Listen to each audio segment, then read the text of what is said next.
Voici un scénario. Une guerre a commencé opposant une armée de 7463 soldats et une armée rivale de 10 000 soldats. Qui, selon vous, a remporté la victoire demanda joyeusement la chevalière aux cheveux argentés en levant son doigt. Ces 4 apprentis se tenaient simplement devant elle, les regardant. Ils semblaient visiblement confus. La chevalière avait l'air déçue et s'exclama. Elle n'aimait pas ce silence étrange de la part de ses apprentis et si ces derniers ne répondaient pas, elle pourrait se fâcher. C'est alors qu'un garçon aux cheveux blonds leva la main. « C'est la première » répondit-il. L'air curieux, elle lui demanda ses raisons. Le garçon aux cheveux jaunes répondit « 7463, une force qui connaît exactement le nombre de ses troupes ne peut pas perdre face à de simples 10 000 soldats. » Un bref silence s'installa à nouveau dans la foule. La chevalière aux cheveux argentés parut légèrement déçue, mais elle déclara qu'il avait raison, comme pour sous-entendre qu'il ne se trompait jamais, reprenant son calme. La chevalière reprit son rôle d'enseignante et prodigua une leçon précieuse à ses apprentis. Rappelez-vous tous que la connaissance elle-même est une puissance. Ceux qui comprennent cela deviendront des chevaliers. Ceci est une histoire de chevalier et ce garçon aux cheveux jaunes et aux yeux rouges cramoisis est notre protagoniste.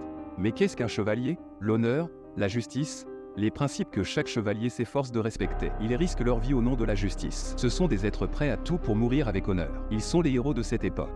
La chevalière, une fois de plus, parut déçue et déclara qu'elle était contrariée que Nadjin ait pu répondre à sa question aussi rapidement qu'à son habitude. Le protagoniste n'a aucune envie de participer à ces performances théâtrales et la regarde fixement. Comme pour dire sérieusement?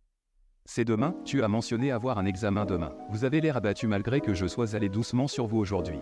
Que comptez-vous faire si vous êtes si faible? Elle pointe du doigt ses apprentis épuisés et battus qui peinent simplement à reprendre leur souffle et n'ont rien à dire. L'un d'entre eux tremble même sur le sol comme s'il avait été frappé dans les entrailles.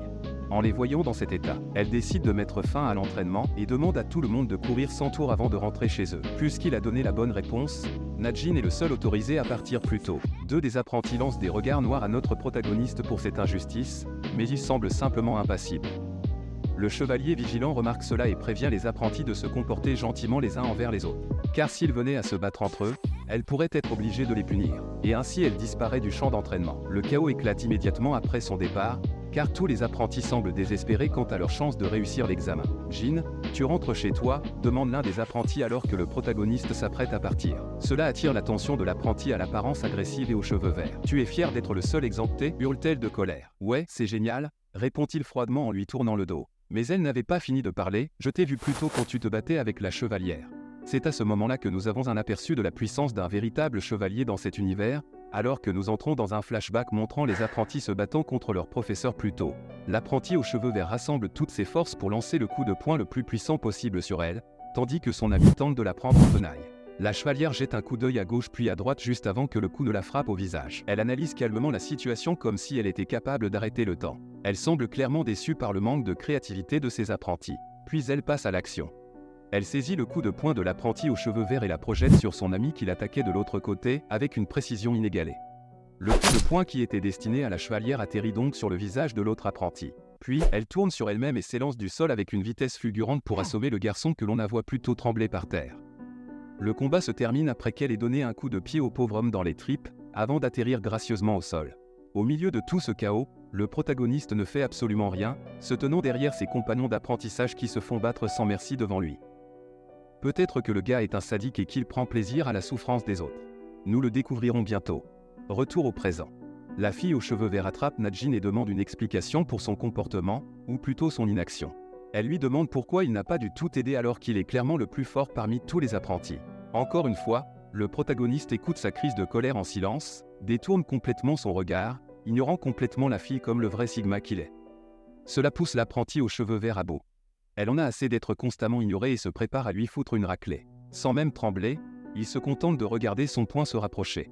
Son coup est interrompu par le seul gars à qui a l'air normal dans le groupe. D'une manière terrifiante, le protagoniste continue de fixer calmement le poing. On se demande s'il a sauvé Nadjin ou la fille et lui rappelle à nouveau que tout le monde ici sera disqualifié pour passer l'examen s'ils se battent entre eux. Je ne veux pas avoir de problème. Toi non plus, n'est-ce pas? Contentons-nous de nous entraîner. Le protagoniste ignore simplement la situation et quitte l'arène. Bien qu'elle laisse aller la situation, elle n'en est clairement pas satisfaite. Elle affirme que Nadjin a toujours été un gars impoli, mais que ça devient absurde. Soyons patients. Tu sais ce qui est arrivé à Nadjin? La douleur de perdre sa famille est au-delà de ton imagination. Enfin, nous obtenons un indice sur l'histoire réelle. Il semblerait que le protagoniste ait perdu sa famille, mais est-ce tout ce qu'il y a à cela? Que s'est-il exactement passé? Nous suivons notre protagoniste alors qu'il s'arrête brusquement, fixe le ciel lointain et laisse échapper un soupir. Il ouvre lentement la bouche pour parler, puis se ravise et regarde le sol. Est-il abattu? Est-ce de la tristesse? Retient-il ses larmes, essayant d'oublier sa famille? Non, vous voyez son expression changer alors qu'il sourit. Je n'ai pas encore été pris. Ils savent déjà que la semaine dernière, ma maison a pris feu et que mon unique frère a été réduit en cendres. Mais il y a quelque chose qu'ils ne savent pas. Je suis en réalité Najiyun, celui qui a tué mon frère. Les ténèbres enveloppent le protagoniste tandis qu'il esquisse un sourire sinistre. Qui est Najiyun? Pourquoi a-t-il tué son frère? A-t-il vraiment tué son frère? Quelle est exactement la vérité? Restez avec nous pour le découvrir dans la deuxième partie alors que le mystère se dévoile.